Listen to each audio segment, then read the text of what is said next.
Halo, salam semangat anak-anak. Kita bertemu kembali di mata pelajaran prakarya di kelas 10. Pada hari ini kita akan membahas materi pelajaran kita dari bab 1 yaitu wirausaha kerajinan dengan inspirasi budaya non-benda. Sebelum kita masuk materi, jangan lupa klik tombol subscribe, like, dan komen. Bab 1 wirausaha kerajinan dengan inspirasi budaya non-benda.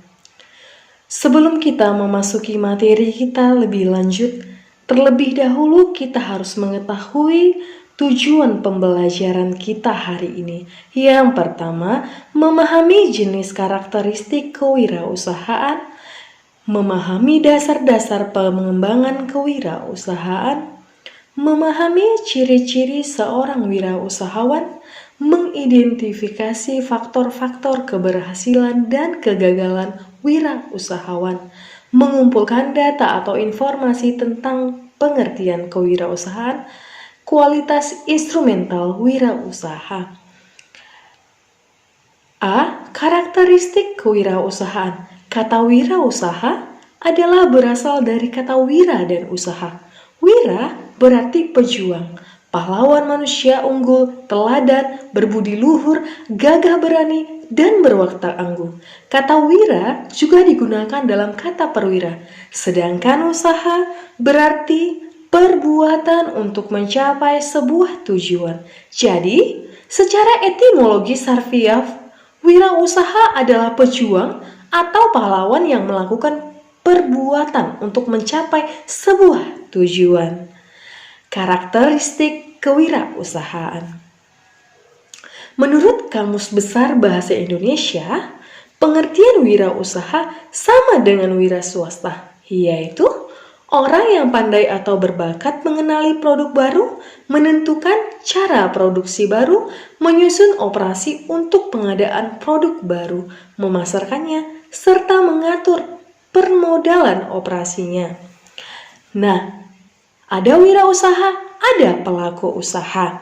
Nah, siapa nama pelaku usaha? Yang namanya adalah wirausahawan. Wirausahawan adalah orang yang melakukan aktivitas wirausaha yang dicirikan dengan pandai atau berbakat, mengenali produk baru, menentukan cara produksi baru, menyusun manajemen operasi untuk pengadaan produk baru, memasarkannya, serta mengatur permodalan operasinya. Kita masuk ke karakteristik kewirausahaan.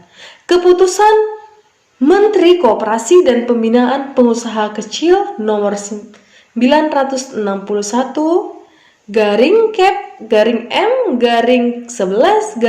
tahun 1995.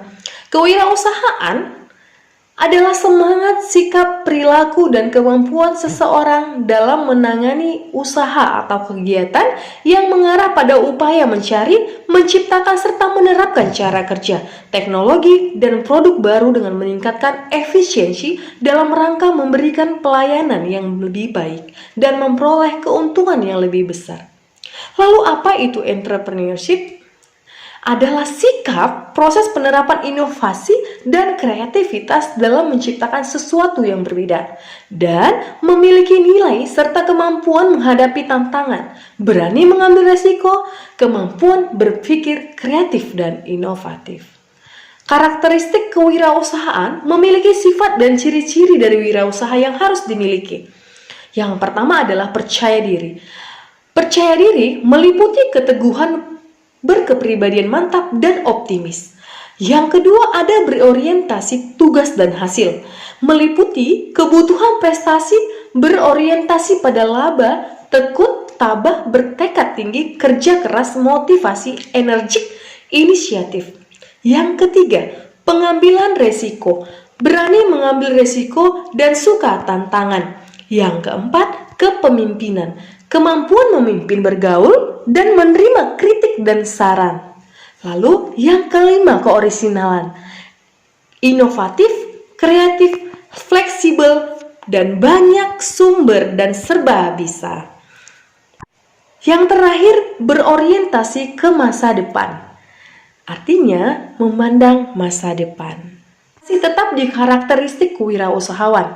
Seorang wirausaha harus berwawasan bisnis, bersifat fleksibel, imajinatif, mampu merencanakan, mengambil resiko, mengambil keputusan, dan tindakan untuk mencapai usahanya. Wirausahawan adalah seorang pencipta perubahan. Wirausahawan selalu melihat perbedaan. Wirausahawan melihat pengetahuan dan pengalaman hanyalah alat untuk memacu kreativitas, bukan sesuatu yang harus diulangi. Wirausahawan adalah pakar tentang dirinya sendiri. Wirausahawan berani memaksa dirinya untuk menjadi pelayan bagi orang lain. Kita masuk ke B, faktor keberhasilan dan kegagalan kewirausahaan. Jadi ada beberapa faktornya. Nah, dengan mengetahui faktor keberhasilan dan kegagalan usaha, kita akan dapat membuat suatu rencana untuk mengantisipasi dan menindaklanjuti apabila terjadi hal-hal di luar perencanaan semula. Apa-apa saja faktor keberhasilan dalam berwirausaha? Yang pertama adalah kerja keras. Kerja keras merupakan modal keberhasilan. Itulah modal utama. Nah, pengusaha yang sukses menempuh kerja keras. Yang kedua, kerja sama dengan orang lain. Seorang wirausaha harus murah hati, mudah bergaul, ramah, disenangi masyarakat, menghindari perbuatan yang merugikan orang lain. Yang ketiga, penampilan yang baik. Nah, ditekankan pada penampilan perilaku yang jujur dan disiplin. Yang keempat, yakin. Harus yakin kepada diri sendiri. Yakin untuk maju dengan didasari ketekunan serta kesabaran. Yang kelima, pandai. Pandai apa? Pandai membuat keputusan. Tidak ragu-ragu dalam mengambil keputusan. Menambah ilmu pengetahuan di bidang usaha yang dijalani. Lalu, ambisi untuk maju. Ambisi yang kuat diimbangi dengan usaha yang keras dan disiplin diri. Pandai berkomunikasi, harus dapat menarik orang lain dengan tutur kata yang baik, sopan, jujur, dan percaya diri. Kita masuk ke faktor kegagalan. Apa saja yang menjadi faktor kegagalan? Yang pertama, tidak kompeten dalam manajerial, tidak memiliki kemampuan dalam mengelola usaha. Yang kedua, kurang berpengalaman, baik dalam kemampuan teknik, mengelola sumber daya, dan lain-lain. Yang ketiga, kurang dapat mengendalikan keuangan, gagal dalam perencanaan, lokasi yang kurang memadai, kurangnya pengawasan peralatan, sikap kurang sungguh-sungguh dalam wirausaha, ketidakmampuan dalam melakukan peralihan transisi kewirausahaan. Kita masuk ke C, perencanaan dan produksi kerajinan. Budaya tradisional bisa menjadi sebagai sumber inspirasi. Nah, budaya tradisi dapat dikelompokkan menjadi budaya non-benda dan artefak atau objek budaya. Budaya non-benda diantaranya pantun, cerita rakyat, tarian, dan upacara adat. Artefak atau objek budaya diantaranya pakaian daerah, wadah tradisional, senjata, dan rumah adat. Setiap jenis budaya, tradisi, baik non-benda maupun artefak atau objek budaya, dapat menjadi sumber inspirasi untuk dikembangkan menjadi produk kerajinan. Setiap daerah dapat mengembangkan kerajinan khas daerah yang mengambil inspirasi dari budaya tradisi daerahnya masing-masing. Kekayaan budaya tradisi Indonesia adalah kearifan lokal yang dapat menjadi sumber inspirasi yang tidak ada habisnya. Kita masih tetap di perencanaan dan produksi kerajinan. Sumber daya, material, teknik, dan ide kerajinan dengan inspirasi budaya non-benda, kegiatan wirausaha didukung oleh ketersediaan sumber daya manusia, material, peralatan, cara kerja, pasar, dan pendanaan. Sumber daya yang dikelola dalam sebuah wirausaha dikenal sebutan 6M, yaitu manusia, money, uang, material, bahan, mesin, peralatan, metode, cara kerja, dan market, pasar. Wirausaha kerajinan dengan inspirasi budaya non-benda dapat dimulai dengan melihat potensi bahan baku atau material, keterampilan produksi atau man mesin, dan budaya lokal yang ada di daerah setempat. man machine, dan budaya lokal yang ada di daerah setempat.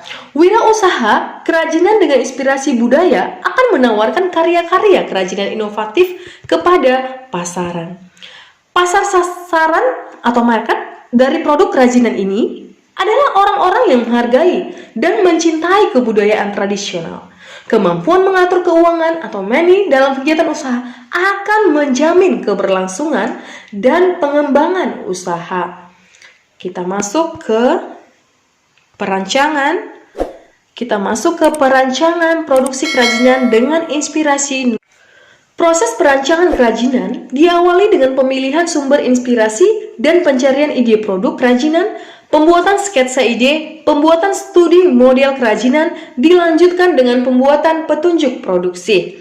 Ide kerajinan dengan inspirasi budaya lokal akan dikembangkan menjadi produk kerajinan yang akan diproduksi dan siap dijual. Dengan demikian, produk yang dihasilkan harus memiliki nilai estetik dan inovasi agar diminati pasar.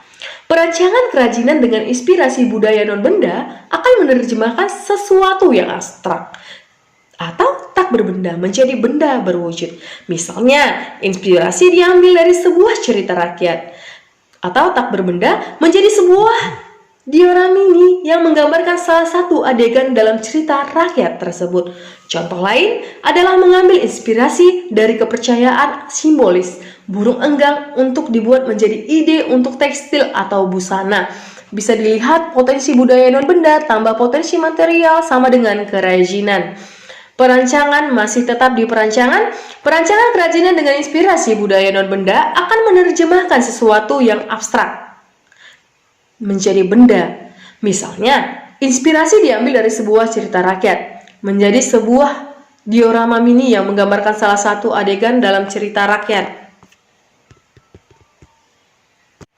Tahapan penerjemahan meliputi pemahaman terhadap makna simbol, mencari kata kunci yang dapat menjadi dasar dari pengembangan ide produk, mencari ide-ide fungsi dan bentuk kerajinan.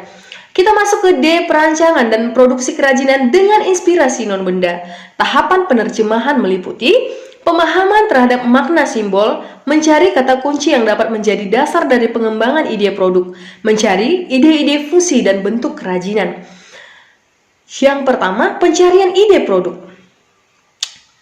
Kita telah mengenali berbagai kekayaan budaya non-benda di daerah setempat. Tokoh-tokoh cerita rakyat, filosofi dari pantun, simbol-simbol cerita rakyat, dan tarian tradisional. Pengetahuan dan apresiasi kita terhadap hal-hal tersebut dapat mendorong munculnya ide untuk pembuatan produk kerajinan. Ide bisa muncul secara tidak berurutan dan tidak lengkap, tetapi dapat juga muncul secara utuh. Salah satu dari kita bisa saja memiliki ide tentang suatu bentuk yang unik yang akan dibuat. Ide bentuk tersebut akan menuntut kita untuk memikirkan teknik apa yang tepat digunakan dan produk apa yang tepat untuk bentuk tersebut. Masih tetap di perancangan dan produksi kerajinan dengan inspirasi non-benda. Untuk mempermudah pencarian ide atau gagasan untuk rancangan kerajinan dengan inspirasi budaya non-benda, mulailah dengan memikirkan hal-hal di bawah ini. Yang pertama, budaya non-benda apa yang akan menjadi inspirasi? Yang kedua, produk kerajinan apa yang akan dibuat? Yang ketiga, mengapa produk kerajinan tersebut dibuat? Yang keempat, siapa yang akan menggunakan produk kerajinan tersebut? Yang kelima, bahan atau material apa saja yang akan dipakai? Yang keenam, warna atau motif apa yang akan digunakan? Yang ketujuh, adakah teknik warna tertentu yang akan digunakan? Yang kedelapan, bagaimana proses pembuatan produk tersebut? Yang kesembilan, alat apa yang dibutuhkan? Pertanyaan-pertanyaan tersebut dapat diungkapkan dan didiskusikan dalam kelompok bentuk pencurahan pendapat.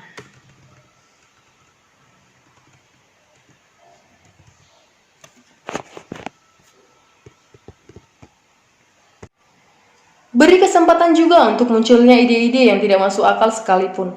Tuangkan ide-ide tersebut ke dalam bentuk tulisan atau sketsa seperti contoh gambar berikut. Kunci sukses dari tahapan brainstorming dalam kelompok adalah jangan ada perasaan takut salah. Setiap orang berhak mengeluarkan pendapat, saling menghargai pendapat orang, boleh memberikan ide yang merupakan perkembangan dari ide sebelumnya, dan jangan lupa mencatat setiap ide yang muncul. Curah pendapat dilakukan dengan semangat untuk menemukan ide baru dan inovasi. Semangat dan keberanian kita untuk mencoba membuat inovasi baru akan menjadi bekal berkarya di masa depan. Kita masuk yang kedua, menggambar sketsa. Ide-ide produk, rencana atau rancangan dari produk kerajinan digambarkan atau dibuatkan sketsanya agar ide yang abstrak menjadi berwujud. Ide-ide rancangan dapat digambarkan pada sebuah buku atau lembaran kertas dengan menggunakan pensil, spidol, ballpoint, dan sebaiknya hindari penggunaan penghapus. Tariklah garis tipis-tipis dahulu. Jika ada garis yang dirasa kurang tepat, abaikan saja. Buatlah garis lain pada bidang kertas yang sama. Demikian seterusnya sehingga Anda berani menarik garis dengan tegas dan tebal. Gambarkan idemu sebanyak-banyaknya, dapat berupa variasi produk, satu produk yang memiliki fungsi sama, tetapi dengan bentuk yang berbeda, produk bentuk yang sama dengan warna dan motif yang berbeda. Bisa dilihat contohnya seperti gambar di bawah ini. Yang ketiga, pilih ide terbaikmu. Setelah kamu menghasilkan banyak ide dan menggambarkannya dengan sketsa, mulai pertimbangkan ide mana yang paling baik, menyenangkan, dan memungkinkan untuk dibuat. Kita masuk yang keempat, prototyping atau membuat studi model. Sketsa ide yang dibuat pada tahap-tahap sebelumnya adalah format 2 dimensi, artinya hanya digambarkan pada bidang datar. Kerajinan yang akan dibuat berbentuk 3 dimensi, maka studi bentuk selanjutnya dilakukan dalam format 3 dimensi, yaitu dengan studi model. Studi model dapat dilakukan dengan material sebenarnya maupun bukan material sebenarnya. Yang kelima, perencanaan produksi. Tahapan selanjutnya adalah membuat perencanaan untuk proses produksi atau proses pembuatan kerajinan tersebut. Prosedur dan langkah-langkah kerja dituliskan secara jelas dan detail agar pelaksanaan produksi dapat dilakukan dengan mudah dan terencana. Produk kerajinan dengan inspirasi budaya non-benda. Proses produksi kerajinan dengan inspirasi budaya lokal non-benda berdasarkan daya dukung yang dimiliki oleh daerah setempat. Ada 3, bahan baku, teknik produksi, sumber daya manusia. Kegiatan produksi diawali dengan persiapan produksi. Persiapan produksi dapat berupa pembuatan gambar teknik atau gambar kerja atau gambar pola.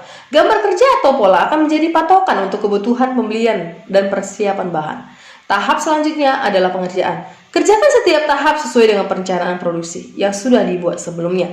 Tahapan produksi secara umum terbagi atas pembahanan, pembentukan, perakitan, dan finishing. Tahap penambahan adalah mempersiapkan bahan atau material agar siap dibentuk. Tahapan proses penambahan dilanjutkan dengan proses pembentukan. Pembentukan bahan baku tergantung pada jenis material, bentuk dasar material, dan bentuk produk yang akan dibuat. Material kertas dibentuk dengan secara dilipat. Kayu, bambu, dan rotan lainnya dapat dibentuk dengan cara dipotong atau dipahat. Pemotongan bahan dibuat sesuai dengan bentuk yang direncanakan. Pemotongan dan pemahatan juga biasanya digunakan untuk membuat sambungan bahan, seperti menyambungkan bilah-bilah, papan, atau 2 batang bambu. Pembentukan besi dan rotan selain dengan pemotongan dapat menggunakan teknik pembengkokan. Pembentukan besi juga dapat menggunakan teknik las. Logam lempengan dapat dibentuk dengan cara pengetokan. Tahap terakhir adalah finishing. Finishing dilakukan sebagai tahap akhir sebelum produk tersebut dimasukkan ke dalam kemasan. Finishing dapat berupa penghalusan atau pelapisan permukaan. Penghalusan yang dilakukan diantaranya penghalusan permukaan kayu dengan ampas dan menghilangkan lem yang tersisa pada permukaan produk. Finishing dapat juga berupa pelapisan permukaan atau pewarnaan agar produk yang dibuat lebih awet dan lebih menarik. Kelancaran produksi juga ditentukan oleh cara kerja yang memperhatikan K3. Upaya menjaga kesehatan dan keselamatan kerja bergantung pada bahan alat dan proses produksi yang digunakan pada proses produksi. Proses penambahan dan pembentukan material solid seringkali menghasilkan sisa potongan atau debu. Proses penambahan dan finishing apabila menggunakan bahan kimia yang dapat berbahaya bagi kulit dan pernapasan, pekerja harus menggunakan sarung tangan dan masker dengan filter untuk bahan kimia. Selain alat keselamatan kerja, hal yang tak kalah penting adalah sikap kerja yang rapi, hati-hati, teliti, dan penuh konsentrasi. Sikap tersebut akan mendukung kesehatan dan keselamatan kerja. Kelancaran produksi juga ditentukan oleh cara kerja yang memperhatikan K3. Kemasan dapat dibagi menjadi 3. Kemasan kerajinan dengan inspirasi budaya non-benda, yaitu kemasan primer, kemasan sekunder, dan kemasan tersier. Kemasan yang melekat pada produk disebut sebagai kemasan primer. Kemasan sekunder berisi beberapa kemasan primer yang berisi produk. Kemasan untuk distribusi disebut kemasan tersier. Kemasan primer, produk melindungi produk dari benturan dan kotoran, berfungsi menampilkan daya tarik dari produk serta memberikan kemudahan untuk distribusi dari tempat produksi ke tempat penjualan. Perlindungan bisa diperoleh dari kemasan tersier yang membuat kemasan bergantung pada produk yang akan dikemas. Kemasan produk sebaiknya memberikan identitas atau brand dari produk tersebut atau dari produsennya. Material kemasan untuk melindungi dari kotoran dapat berupa lembaran kertas atau plastik.